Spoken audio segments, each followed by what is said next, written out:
Good morning, VC. Another fine Sunday morning. I'd like to introduce you to my special guest today, Freddie Mercury. He'll be hanging out with us during this. Oh, hey! Whoa, Freddie! Freddie, this isn't all about you. Freddie! All right, that's all. That's all for you, Freddie. Freddie, I told you you had to behave yourself, and apparently he's not gonna. So, today's show is going to be on some rock records I found. I usually do 3 records, and that's it. But actually, like Bobby Gass, found a pretty fantastic thrift store find. So I'm going to go over that with you real quick too. First, let's start with the records.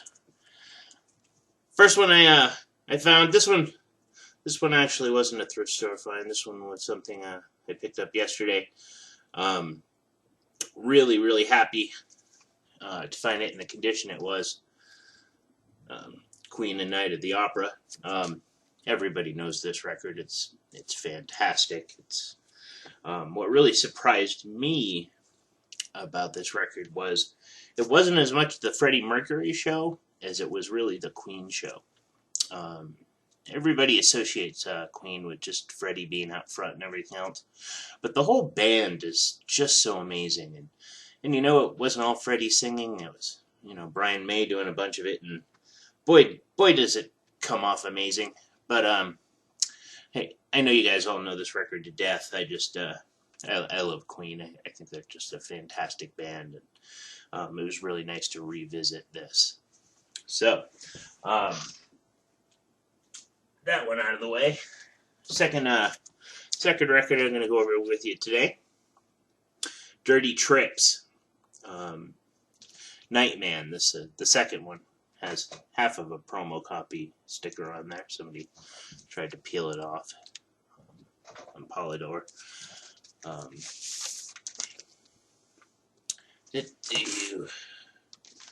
Still haven't worked out this glare thing, but what are you going to do? I really like this band. I think their debut was probably about 20 times better than the second record. There was quite a few years of gap between putting this one out and the other ones.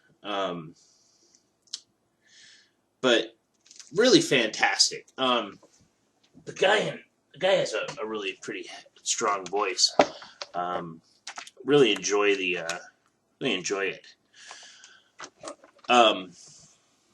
Looking for the first one. I don't have the first one, but which I find to be far superior. But I was really happy to find that second one. All right, next rock record I'm going to go over with you today. Detective. Put out on the Swan Song label. There's these guys. Now, these guys don't look like they'd be a fantastic band. These guys look like they'd be fantastic waiters. Especially in the white leisure suits stuff. He would be very good at bringing you soup. But would they be very good as a band? Well, yes. And as you can see, it's on the old Swan Song label.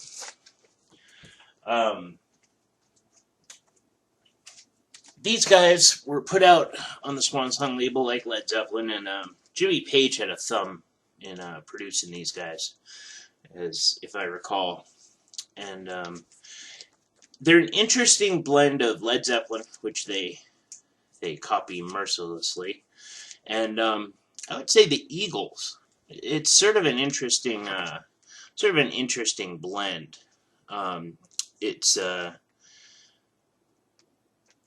has Tony Kaye from Yes, but it definitely has an Eagles vibe going on when it's not like completely mocking Led Zeppelin. The lead singer, and it doesn't list who it is. Oh wait, yeah, I don't know. Michael DeBar's. really, really has sort of a scream like Robert Plant. And but they also add in some reggae and some prog elements. I know Led Zeppelin did some reggae elements. I don't think they did as much prog elements, but there are definitely some prog elements on that record. And you know, they even had big drum sounds like Bonham. Um, but throughout the record, it's almost they just never settled on a single sound. They're I really enjoy the record. It just confuses me a little bit because they don't seem to. It's almost like a cover band. They never really settled on a sound of their own, which can be good, can be bad. It works on this record, and I'm really enjoying it. Um, I just expect more. I don't know. I know Jimmy Page has said that they never got the recognition they deserved, and I don't know if that's true or not. Last time I said that, it was about Riot, and I was proven completely wrong. In some of the comments where Riot did get the recognition they deserved. They played some huge festivals and stuff like that. They just it just never. They went as far as they were supposed to go. I never heard about Detective growing up. So I never even knew they existed until I went through the Martin Popoff book and found them there and listened to them, and he had my interest piqued. So pretty much that's Detective, and no, Freddie, what am I? Oh. I love Freddie Mercury, I do, but don't invite him to your video. Okay. The next record I've seen actually on the VC twice this week, and I am digging the hell out of this. I've owned this for a while, and I've never actually listened to it. It's Blood Rock 2.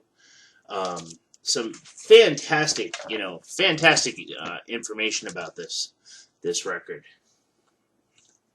It's the main track, which actually became a minor hit, called DOA, was about one of the guys in the band. He got out of an airplane with his friend, and his friend took off, and within 10 seconds, the plane had crashed, and his friend died, and everything else. He had just gotten out, and he wrote DOA, which was probably their biggest hit. And it's on the Capitol label. And,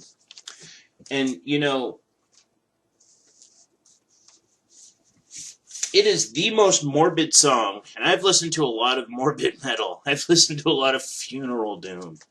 And this was easily the most morbid song, and I guess that the cover should have been a little hint with the huge blood coming down. But man, morbid, totally morbid. But some of the songs on here, just fantastic. Lucky in the Morning, Sable and Pearl is probably one of the most schizophrenic songs I've ever heard. It starts out with like, I've got a rainbow in my pocket, and it's all for you, and then goes into, but you gotta teach me how to love you, like in a real rocky bit. It's so weird. It's almost like Book of Tales and Deep Purple switching into like AC/DC Overdrive, both in the same song, and it goes back and forth, and it's really fun listen. If you haven't heard Sable and Pearl, definitely look it up on YouTube or whatever, or listen to your copy. Just fantastic. And they also have a song called Fancy Space Odyssey. Fancy Space Odyssey. That's the best name of the song ever. It's just a boogie jam. It's got nothing to do with fancy space or odysseys, but it's and I was kind of hoping it did, and I was a little disappointed when it was just sort of like a down home boogie jam, but the name itself it redeems the whole thing. This whole record, and you know what? Blood Rock in general, these first two records, I have the third one. I haven't really given it the due it deserves to listen to, so I'm gonna actually do that today. But this whole record is just great. Blood Rock is just great. I'm such a big fan. Um, you know, like I said, I saw this twice on the VC today, and one person got it as a VCLT, and the other person was just showing it, and I can see why. Just a fantastic record. So now those are my things. Freddie, Freddie, look, Freddie, you're gonna wake the wife. Freddie, no. Okay, I promise. No more special guest stars. I do. But now, this is something I don't normally do, which is show you some records that I haven't listened to yet. But I found a stack of records at a thrift store for $1 each, and boy howdy am I happy about that. First one's Slaughter and the Dogs, A Dog Day Afternoon, and it's double record set.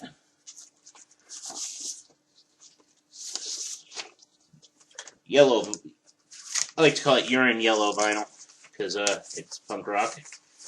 And yeah, real happy with that. Second record, a band I've never heard of before, The Refused. Once again, double record set. Black vinyl. But none of these have been ever been played. I don't know how they ended up in my local Goodwill, but they did, and I was really happy. There's also a copy of AC/DC's Back in Black that was just scratched to hell that I skipped. So I'm in line, and I noticed behind me the guy had next one is Funeral Shock. Never heard of these guys either. The guy behind me had that AC/DC record in his hand, so if I hadn't grabbed these right when I did, I would have lost them, which I feel pretty lucky about. But none of these have ever been played. And I don't know anything about this last one. And in fact, I forget the name of the band. It's Throwdown, Haymaker. That was pretty fancy on this this brown and black marbled thing. But if anybody knows about these records or anything like that, definitely give me. I'm definitely gonna give them a spin. But pretty excited to have them. So I just want to make it's all good. So Freddie. It's going to be one of those weekends, I can tell already. All right, well, VC, I'm so glad to be here, and a big shout out to all you guys I watch every week. Happy to be here. So anyway, have a great week. Those are my finds. If anybody knows anything about those thrift store records I show, go ahead and give me some info in the comments. I'm going to listen. But yeah, so that's all. Bye.